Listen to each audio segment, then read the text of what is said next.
Hey, Will, you doing research for the show? Yeah, you could call it that. Oh, dude, let me see what you got. This is going to be a big show this week, man. Only got 2 more after this show. Yeah. What? You're looking up Dank memes? Yeah, really, bro? Don't worry about that. Really? It's time for Bronco Beat.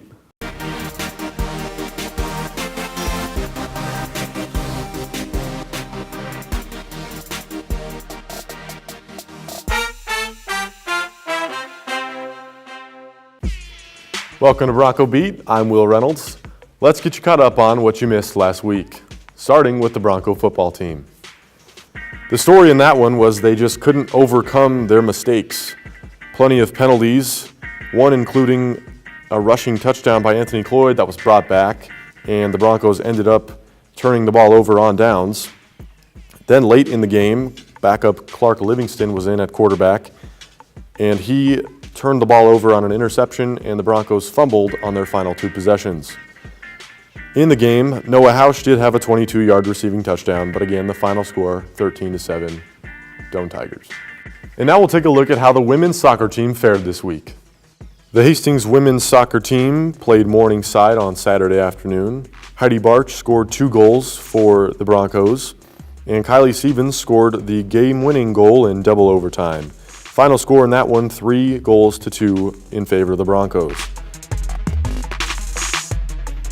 Due to the timing of the game, we do not have a recap of the GPAC quarterfinal match against College of St. Mary. However, here is what the final result was. Now let's take a look at what the men's soccer team did this week. The men's soccer team also hosted Morningside on Saturday evening, beating them 3-0. Brian Toro had 2 goals for the Broncos, and Tor Troston added the 3rd. The Broncos also played Dordt College on Tuesday evening in the GPAC quarterfinal round, beating them 4-1. 2 goals again from Tor Troston, as well as Mark Touts, and a goal from freshman Jonathan Lopez. The Broncos are moving on to the semis. Brian Toro and goalkeeper Joe White earned Attacker of the Week and Defender of the Week, respectively. The Hastings College volleyball team got the victory over Northwestern College in Orange City, Iowa last Saturday in 4 sets, which secured them at least a share of the GPAC title. Katie Plackey had 17 assists and 16 kills in that match, nabbing her the National and GPAC Attacker of the Week awards. Then on Wednesday, the Hastings team traveled up to Doane to play the Tigers and lost in 5 sets.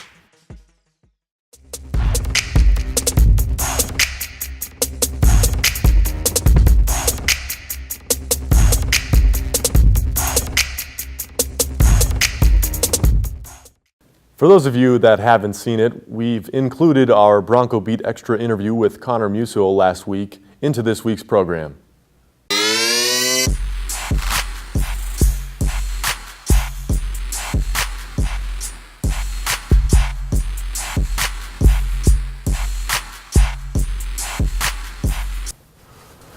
Welcome back to Bronco Beat. I'm sitting next to Connor Musiel, a senior on the men's basketball team. How are you doing today, Connor? Good, Will. Thanks for having me on today. Absolutely. So let's jump right into things. You know, it's your senior year of basketball.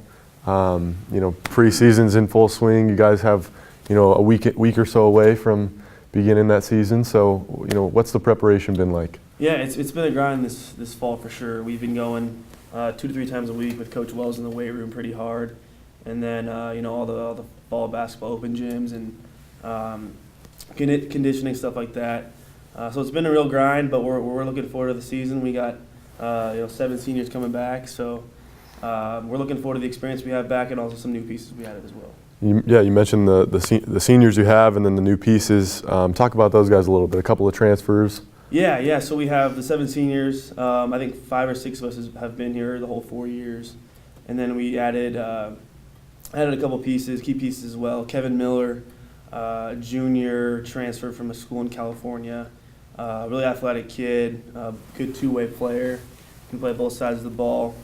David Bolin, a freshman, he's going to come in and help us out a lot too at the point guard spot. So he's going to have a great career here as well. But yeah, those are two of the many key pieces we have that we brought here for the season. So you're tabbed to finish 6th in the GPAC poll, preseason poll. You haven't finished higher than 5th in your time here at Hastings College. So what's it going to take for you guys to get into that upper echelon? Yeah, I think we just all got to buy in. We've been we've been close the past couple years. 2 years ago I think we won 18 games, and last year we kind of took a dip. But we're kind of banking on that experience this year quite a bit. Having the guys that we have, the 7 seniors. We're kind of hoping that we can all, mesh together. We can all lead this group and turn a successful season. Do you think that helps your team when you bring in these transfers? It kind of seems like every year or every couple of years. Do you think that helps your team, or does it kind of change the dynamic more than anything? Yeah. So we added Kevin. You never really know what you're going to get when you get the transfers, but with Kevin, he's a great kid. We've got to know him pretty well over the past couple months already. But yeah, he's a great talent and great kid, like I said, and we know he's going to help us quite a bit already. So looking to your senior season, I mean, you have the big, preseason. You have a tournament in York, and then you're going to go to Florida, I think, in the winter, play some quality teams, and then the GPAC season. I mean, what's kind of the plan preseason as opposed, to getting to the actual playing? Right. So we looking at the standings in the GPAC right now. Northwestern, I think they're 5th in the country, and then Dakota Wesleyan's, I think, also in the top 10. But after that, it's wide open. The conference is wide open this year. We know that we're kind of chomping at the bit to get in that top 4, top 3 to hopefully get to that the national tournament in Branson. So right now we're just kind of going through. We're taking it step by step, day by day, and we know that we can. If we put it all together, we can finish in that top 3 to top 4. And so you and I have talked about your brother a little bit. He was a baseball player at Midland University, kind of a conference rival here. So obviously, the way that he played, I think he was all conference. Had a great couple of years in Midland. So how has that, his efforts kind of translated to your effort for Hastings? Yeah. So he had a great career at Midland. He's one of, I think he'll go down as, top 2 or 3 strikeout pitchers ever to go through Midland. So, it's just cool to have a brother like that kind of go through a conference like I have, and it's fun to just kind of talk about the different schools and different atmospheres that we see around the conference, and it's just been fun. And you were an all-conference athlete your sophomore year, and then last year, and that was your sophomore year was your career high in points that season, and then last year was actually your career low in points. I don't know if you knew this, and then your career high in rebounds. So what was the difference in your game last year? Yeah, we 2 years ago we just had a different team than we did last year. Last year we may have had more guys that could score the ball as opposed to 2 years ago, and my role was a little bit different. So it was kind of hard to get used to that last year, and just a little down year for me. But I'm hoping with the guys we have this year, with the seniors we have, and the guys that we added, that we can all turn in our years to have great years. And what are you going to take away from your time here at Hastings College? I mean, you're playing under a great coach, Coach Gavers, great guy all around. What are you going to take away from the biggest thing I'll probably take away is just relationships I've made with the teammates I have and the professors I have. It's just, it's just a great place to be at Hastings College, and made some lifelong relationships with my friends here, and I'm looking forward to see how far those go. Awesome. We're looking forward to the season this year. That's all we have for our interview right now. We're going to take a quick break, and we'll be right back with more Bronco Beat.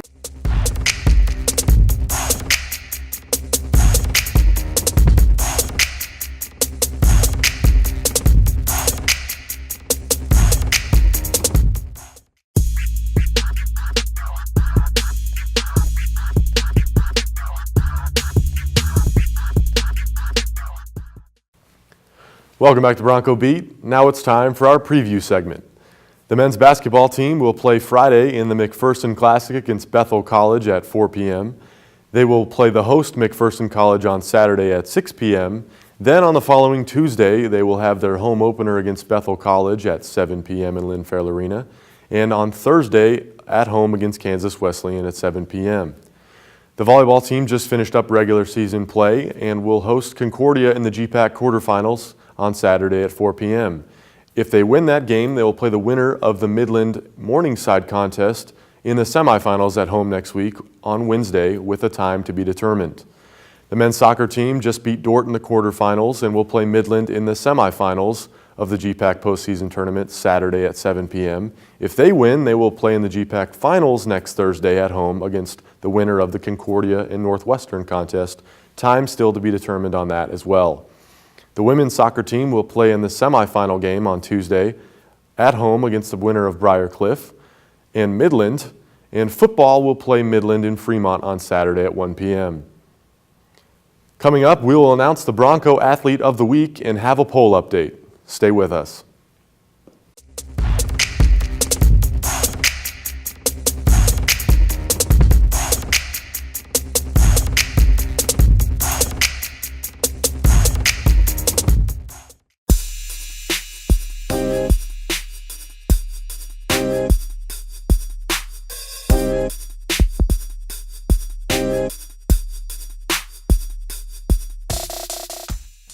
The Bronco Athlete of the Week is Bart Hiscock.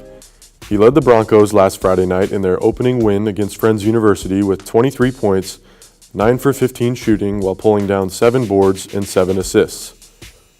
On Saturday night, he had a career-high 31 points and 14 rebounds against York College.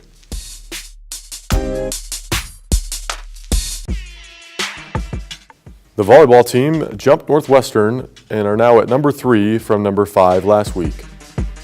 The women's soccer team dropped out of the polls from number 20 to now receiving votes. The Bronco football team remains unranked after receiving votes in last week's poll. The men's soccer team moved up in the poll from 7th last week now to 6th. Hey, Will, I thought we had a really good show this week. Only 2 left now, man. Yeah, I would agree with you, and I think I really improved my ability to make dank memes. Wait, what? Come on, you heard me. Thanks for tuning in to Bronco Beat. We'll see you next week, same place, same time.